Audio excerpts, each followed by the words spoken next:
Hello guys, for today's video, nag-food bazaar na naman nga kami. Pero bago yan, ito muna. Gabi na nga pala yan guys nung pumunta kami. Bali yan nga pala yung dinaanan namin guys, ang dilim. Nagkayayaan kasi si Mama Janjan at si Kuya Josh. At sumama na rin kami para maglalakad-lakad lang daw. At nakita pa nga pala ni Kuya Josh at ni Kuya ang classmate nila. Na si Ate Jenica. Hello Ate Jenica. Sabi ni Mami maglalakad-lakad lang tayo, wala magpapabili Sabi namin ni Kuya, opo hindi kami magpapabili. At syempre, try lang namin ni Kuya yon. Unang stop dito muna kami sa bilihan ng tsinelas. Kasi gusto daw bumili ni Kuya Josh yung tsinelas. At ang tagal ni Kuya Josh mamili. Gusto niya yung may design pa na Ben 10, char. Ang ending, wala naman pala siyang nabili. Paano walang kasya sa kanya? Yung iba maliit, yung iba malaki. At yan na nga pala guys, sinilaan ako ni Kuya. Nagmamadali na siya pumunta sa milk teahan.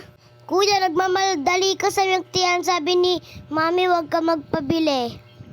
Kakasabi lang ni Mami na wag magpabili. Nagpabili ako agad ng ice cream. Kuya Josh at si Ate Jenica, burger naman ang binili.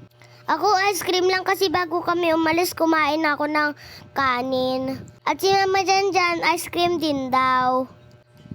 At si Mami ayaw niya talagang bumili guys. At nahiya pa nga si Mama Janjan. Kasi wala daw siyang makeup, char. Si Mami hanggang tingin lang kasi bawal siya kumain ng mga matatamis. Paggabi kasi hindi na siya kumakain ng kahit ano. At yan si Kuya naman ay milk tea na matcha. Ang daming tao dito guys sa food bazaar. Ano ba naman weekends? At napagod kami, umupo muna kami.